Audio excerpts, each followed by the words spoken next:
But the things that you talk about and the stories that you tell, have you ever met people that were in those, that experienced those moments?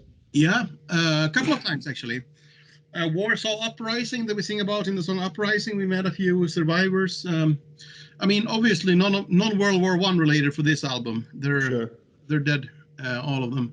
But we met a couple of years ago a guy called Jose Maria. We have on the Heroes album, we have a song called Smoking Snakes, and he was with the Brazilian Expeditionary Force. And we met a few more, but he was fun because he came backstage in Juiz de Fora, outside of, not too far from Rio de Janeiro in Brazil.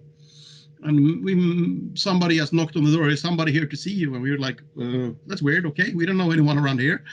And this really old, I don't know, 80, 90 something, 80s, 90. I mean, I guess he must be over 90 by now at least. Maybe in his late 80s by then. But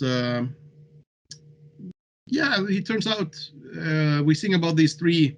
Well, the whole Brazilian expeditionary sport, but especially those three who stayed behind, and they were old, childhood friends of his because he came from the same village, and he was there. When we sing about the Brazilian expeditionary force, he was there fighting, and we're talking a little bit about it. And he sees our drummer Hannes, who's really tall. Is like, I'd kill you first, Like, what?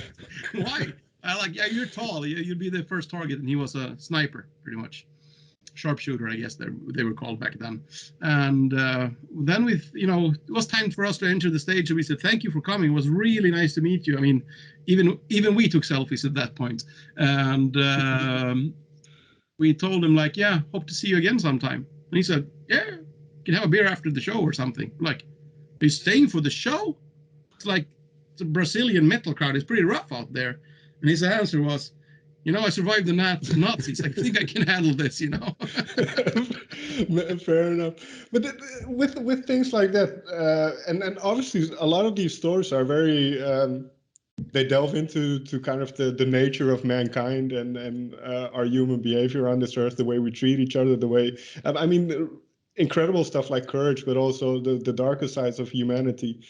Does it ever get close to you, or does it ever kind of emotionally affect you? Yeah. Whenever diving into a new topic, I mean, meeting the people, speaking to them can be really hard sometimes, depending on what they went through and the stories they tell. Really emotional at certain times. Met a woman who fought in the Warsaw Uprising called Anna in Poland. And she turned out that after the war, she had gone to Sweden and she married a Swedish guy. So she lived in Sweden up until 2006 or something like that, And then her husband died, so she moved back to Poland. So to sit there and talk with her in Swedish, perfect Swedish, and her speaking of her experiences during the Warsaw Uprising, that was brutal. And also, yeah, sometimes, I mean, the Great War is a pretty dark conflict. I mean, all conflicts are dark, but that one somehow seems, darker than most. The birth of industrialized machines of death, almost.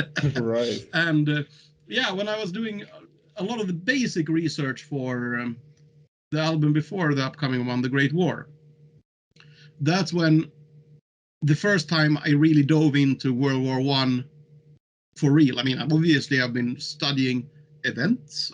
We've been singing about these things before, but now we were doing a themed album on the First World War. So I did a bit of extra research, and that was pretty dark and not a nice place to be.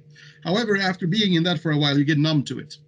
So it was easier this time around because you've already been shocked by the horror and everything.